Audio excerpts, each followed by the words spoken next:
요한계시록 22장 17절 말씀, 성령과 신부가 말씀하시기를 오라 하시는도다. 듣는 자도 오라 할 것이요 목마른 자도 올 것이요 또 원하는 자는 값없이 생명수를 받으라 하시더라. 아멘. 여기 요한계시록 22장은 결론 부분과도 같은 그런 내용이라고 우리가 볼 수 있는데, 그런데도 불구하고 여기에 어떤 내용이 있냐면 생명수를 값없이 받으라, 이런 이야기가 있습니다.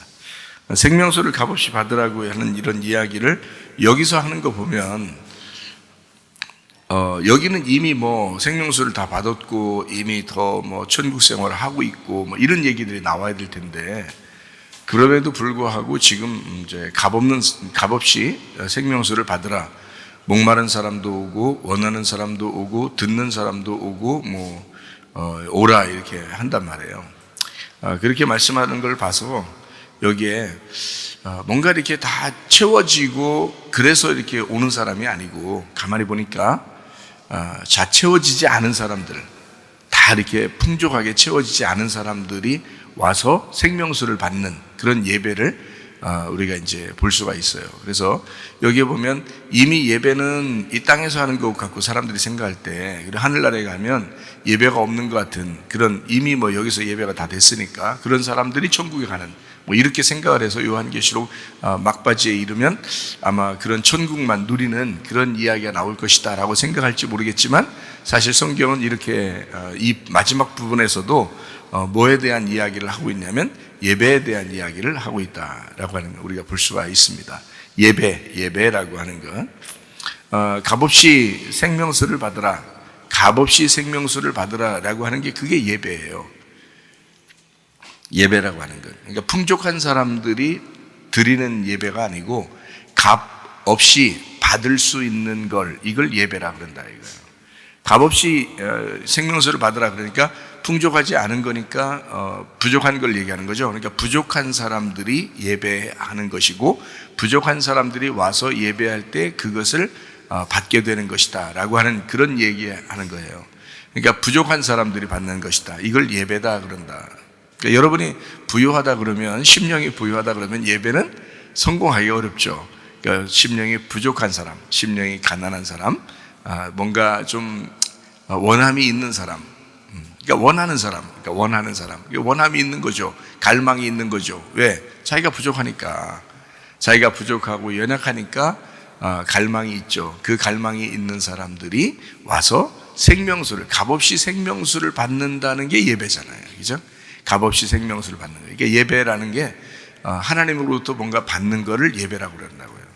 사람들이 이제 반대 개념이잖아요. 우리가 뭔가 하나님 앞에 드리는 걸 예배라고 생각할지 모르겠지만, 하나님 입장에서는 우리한테 뭔가 값없이 주는 거를 예배라고 그렇게 생각을 한단 말이에요. 그러니까 값없이 생명수를 주려고 하는 예배라면 어떤 사람이 받냐면 그런 갈망이 있는 사람, 그 갈망이 있다는 얘기는 그만큼 부족하다는 사람, 이런 사람들, 그런 사람들이 예배할 때 하나님이 그 예배를 받아주시는, 그러니까 그 예배가 성립이 된다라고 하는 것을 우리가 볼 수가 있죠.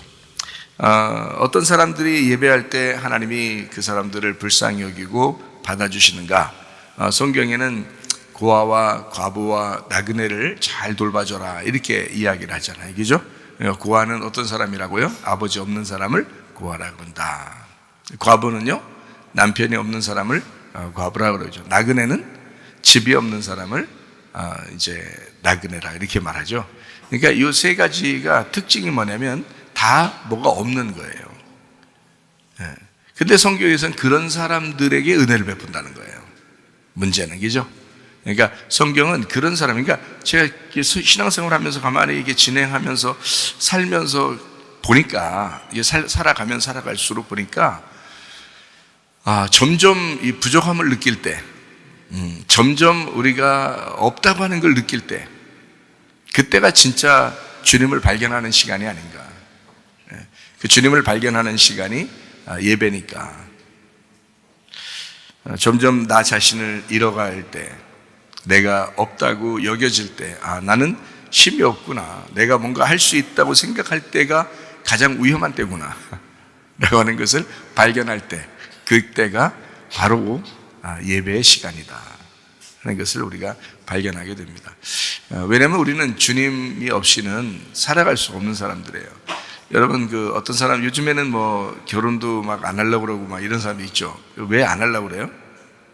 결혼을 안 하려고 한다. 혹시 여기 학생 중에서, 청년 중에서 결혼을 내가 안 해야 되겠구나, 차라리 이런 사람이 혹시 있다면, 우리 교회는 다 결혼하려고 막 이렇게 그런 사람이 더 많겠지만 왜냐면 결혼 생활 잘하니까, 사람들이 결혼 생활 잘하니까 나 결혼 좀 해봐야 되겠다 이런 사람들이 꽤 있겠지만, 요즘에 결혼 안 하고 싶은 사람들이 많다는 거예요. 다른 데 보면, 얘기를 들어보면 결혼하기 싫어하는 사람들의 특징이, 이유가 뭐예요? 여러분이 그런 사람이라면 어떤 생각을 했겠어요? 어떤 마음 때문에 결혼하기 싫다 이런 게 있겠어요? 결혼 안 해도 살아갈 만한 거예요. 결혼 안 해도 혼자라도 살아갈 만한 거예요.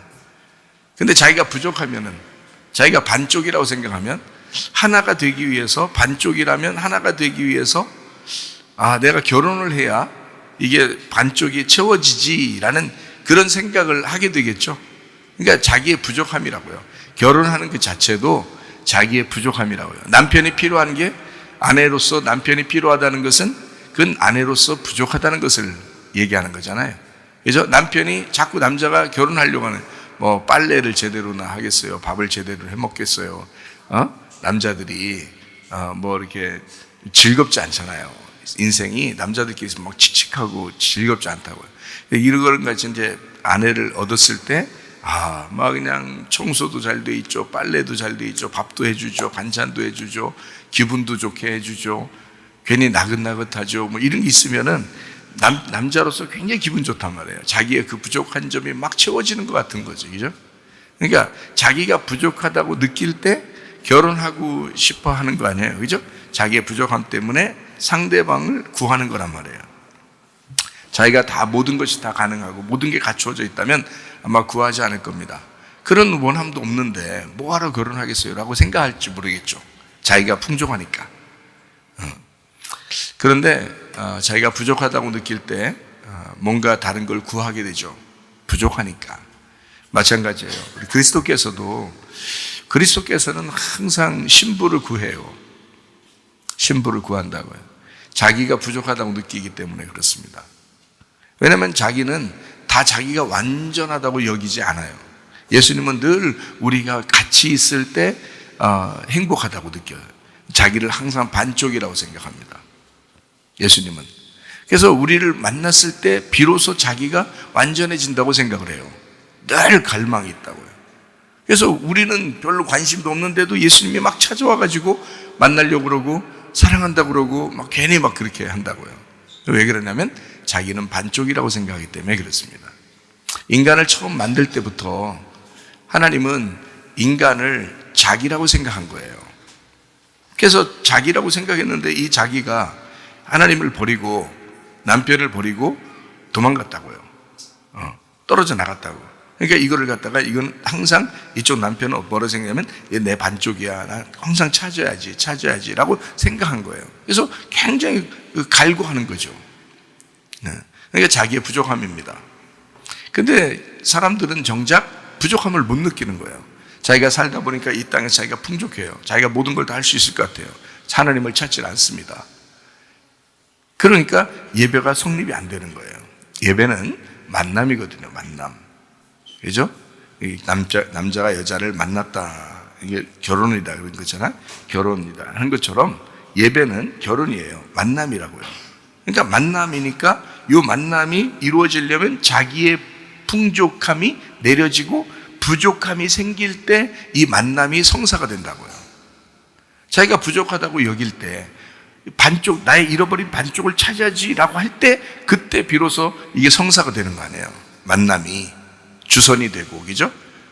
너 부족하지, 너 요즘 힘들지, 내가 누구 소개시켜 줄까? 이런, 그래요. 그렇게 소개시켰으면 좋겠어요. 그러는데 나 부족하지 않아요. 나는 그냥 풍족해요. 나는 부족할 게 하나도 없어요. 이러면은 누가 소개시켜 준다고 하면 그게 귀찮은 일이 되겠죠. 자기한테. 그런데 부족하다, 자기가 좀 힘들다, 요즘 어려워, 나 누구 좀 만났으면 좋겠어, 뭐 이렇게 생각한다는 것은 자기의 부족함을 깨달을 때란 말이죠. 그러니까 주님도 우리를 너 나 좀 만났으면 좋겠어, 나는 너를 만나고 싶어, 그래서 주님이 먼저 만나자고 하는 거예요. 예배라고 하는 건 그래서 주님이 항상 먼저 만나자고 하는 거예요. 사람들은 우리가 먼저 자꾸 만나자고 하면 하나님이 겨우 만나주시는 그런 걸 예배라고 생각할지 모르겠지만 사실 하나님 입장에서는 달라요. 하나님은 항상 자기 쪽에서 먼저 만나기를 원하신다고. 그래서 하나님 쪽에서 먼저, 사람들이 전혀 관심도 없는데도 자꾸 말해주는 거예요. 전혀 관심도 없는데도. 어떤 사람은 막 관심을 가져요. 그 사람은 심령이 가난해서 그런 거고, 진짜 관심도 없는데도 막 자꾸 가르쳐 주려고 그래요. 왜냐면 하나님은 그 마음이 먼저, 자기가 먼저 우리를 사랑하기 때문에 그렇습니다. 사람들이 안 알아줘도, 여러분 진짜 누구를 좋아하면요, 그 사람이 안 알아줘도 계속 짝사랑하죠. 그 짝사랑이 진짜 사랑이에요. 짝사랑이 진짜 사랑인데, 그쪽에서 만약에 어느 날 이 사람이 짝사랑한다는 걸 알았어. 그럼 이게 탁 만나게 되죠. 얼마나 흥분되는 일이겠어요. 그죠? 사실 이제까지 우리가 주님을 짝사랑해 본 적이 얼마나 되나요? 주님이 우리를 짝사랑하시죠. 사실은 주님이 우리를 짝사랑하셨죠. 나는 주님을 만나고 난 다음에 내가 얼마나 그 마음을 알고 울었나 몰라요. 예수님이 나를 놓지 않고 사랑하셨구나. 내가 너무했구나. 내가 진짜 하나님을 너무 멀리했구나. 내가 하나님한테 너무 속상하게 했구나. 하나님으로부터 내가 너무 멀리 떠나가려고 했구나. 내가 하나님한테 진짜 망나니처럼 행동했구나 라는 것을 알게 됐어요. 주님을 만났을 때 그 주님이 변함없이 끊임없이 나와 함께하고 사랑하고 있었다는 사실을 내가 알았어요. 그거를 만났을 때 눈물이 앞을 가려서 도저히 해결할 수가 없어요. 내가 스스로 눈물을 그칠 수가 없어요.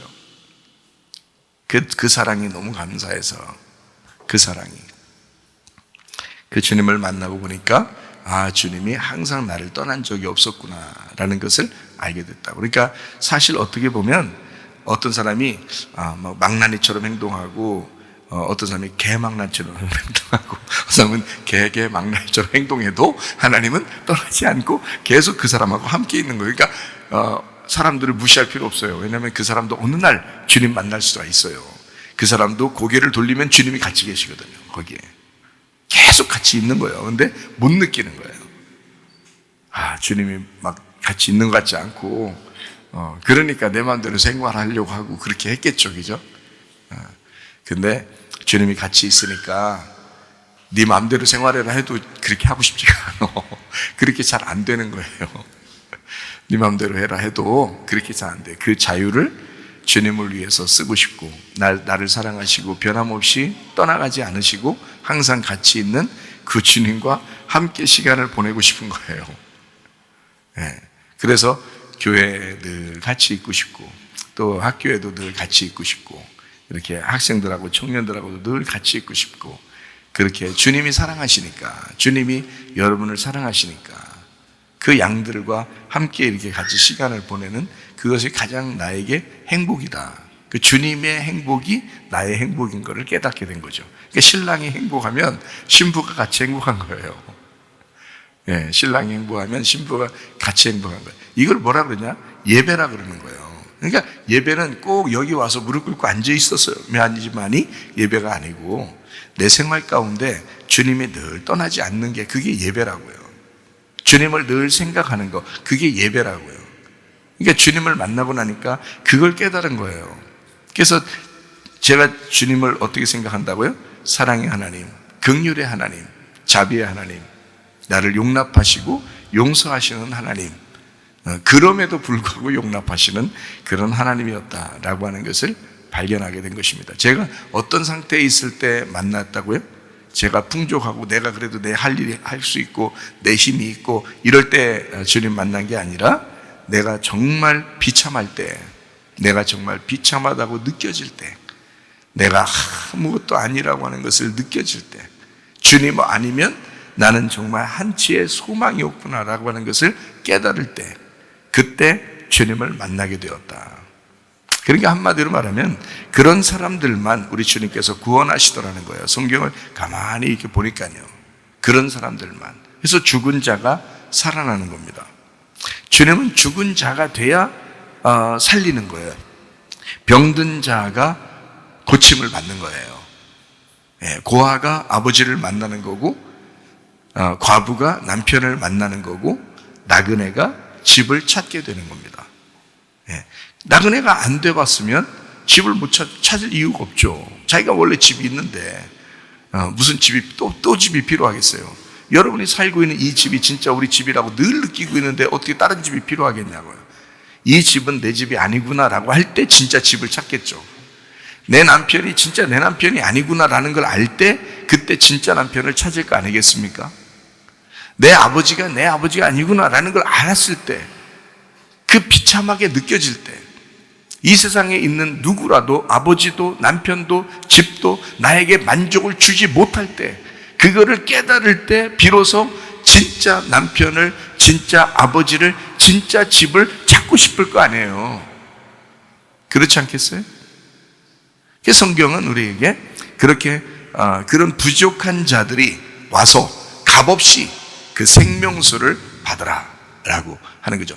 그러니까 그 생명수를 값없이 와서 받으라 하는 게 뭐라고요? 예배라고요. 그게 예배. 와서 값없이 생명수를 받으면 예배가 되는 거예요. 값없이 받으라는 거예요. 값없이. 그러면 값없이 왜 값없이 받으래요? 왜 값없이 받으라 그래요? 줄 값이 없으니까 그런 거야. 줄 값이 없으니까. 나그네죠. 집 없죠. 과부죠. 남편 없죠. 고아죠. 아버지 없죠. 뭘 줄 게 있어요, 아버지. 하나님께 뭘 가져와가지고 생명수를 달라고 하겠어요. 생각해봐요. 줄 게 없는 거야. 아무것도 자기가 줄 게 없는 그 사람들만 구원받는다. 그런 사람들만 예배가 성립된다는 거야. 하나님이 그런 사람들에게만 값없이 생명수를 주겠다는 거예요. 우리 교회에서 진짜 구원받을 사람들은 심령이 가난한 사람들이 돼야 돼. 그래야 구원받아요. 겸손한 사람들만 구원을 받습니다. 그래서 저도 진짜 겸손해야지. 왜냐하면 겸손해야지 그 주님과 함께 동행하는 거죠. 겸손하지 않으면 자기 혼자 사는 것 같이 느껴지거든요. 그럼 안 돼. 늘 겸손해. 그러니까 막 교만하라고 막 누가 좀 목사님 뭐 어떻게 이런 것 같, 좀 대단한 것 같아. 그렇게 해도 그런 느낌이 별로 안 들어. 뭐가 막 일이 잘 풀려도 뭔가 막 흥분되지가 않아요. 막 아파도 뭐 죽을 것 같지도 않고요. 왜냐면 주님이 또 살려주실 것 같고. 그러니까 하나님이 나의 부족한 때, 그때 주님이 나와 함께 하실 것이다. 내가 아플 때, 우리가 가난할 때, 내가 아무것도 없을 때, 내가 고아라고 느낄 때, 과부라고 느낄 때, 나그네라고 느낄 때, 내가 못 배웠을 때, 그때 우리 주님이 나와 함께 하신다. 주님은 진짜 그때 예배라고 생각하신다. 그때가 진짜 예배하는 시간이다.